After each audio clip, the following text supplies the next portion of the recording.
پھر صبح حلی بن یزید نے امام علی کا سر مبارک تشت میں رکھا اور دربار ابن زیاد میں پیش کر دیا۔ ابن زیاد سر مبارک کو دیکھ کر آپ کے لبوں پر بار بار چھڑی مارتا اور مسکراتا۔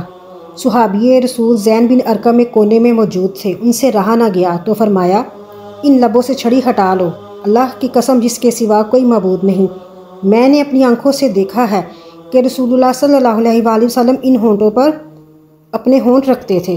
یہ کہہ کر وہ رونے لگے اور کہنے لگے کہ میں نے رسول اللہ صلی اللہ علیہ وآلہ وسلم کو یہ بھی کہتے سنا ہے کہ جنت میں وہی جا سکے گا جو میرے حسین سے پیار کرے گا۔ جب ابن زیاد نے یہ سنا تو چلا اٹھا اور کہنے لگا کہ واللہ اگر تو برا ہو کر سٹھیا نہ گیا ہوتا اور تیری عقل ماری نہ گئی ہوتی تو میں تیری گردن اڑا دیتا۔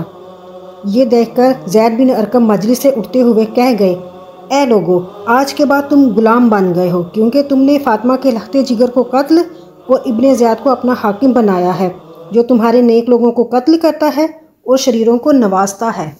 تم نے خود ذلت پسند کی ہے اور خدا انہیں برباد کرے گا جو ذلت کی زندگی بسر کرتے ہیں۔ اس کے بعد اسیران کربلا کو ابن زیاد کے سامنے پیش کیا گیا۔ اس ظالم نے زین العابدین کو دیکھ کر کہا کہ اس کو کیوں چھوڑ دیا، اس کو بھی قتل کر دو۔ سیدہ زینب نے قتل سجاد کا سنا تو جلال آ گیا۔ آپ فرمانے لگی، اے زینب، حجرہ رسول کا آخری چراغ بھی گول کر دینا چاہتے ہو؟ کیا تم نسل مصطفیٰ کو دنیا سے مٹا دینے پر تل چکے ہو؟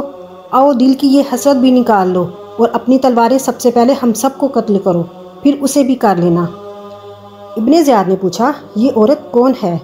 لوگوں نے بتایا کہ یہ زینب بنت رسول ہے، علی کی بیٹی اور حسین کی بہن ہے۔ ابن زیاد کی بے حیا زبان پر آل مصطفیٰ کی شان میں گستاخی کے چند الفاظ آئے۔ امام سجاد نے فرمایا، پھوپھی جان، میں بات کرتا ہوں۔ اور پھر امام زین العابدین نے فرمایا، میں سجاد ہوں، علی کا پوتا ہوں اور حسین علیہ السلام کا بیٹا ہوں۔ تم مجھے جلادوں سے قتل نہیں کروا سکتا، تجھے میرا مقابلہ کرنا پڑے گا۔ میں تیرے ہاتھ سے تلوار چھین کر تجھ پر وار کر دوں گا۔ ابن زیاد نے یہ سن کر گھبرا گیا اور سیدہ زینب کو مخاطب کرتے ہوئے بولا، تم قیدی بھی ہو اور تمہارا لباس فقیروں جیسا ہے۔ تعریف اس خدا کی جس نے تم لوگوں کو رسوائی سے ہلاک اور ذلیل و خوار کیا اور تمہارے نام کو ڈھبا لگا دیا۔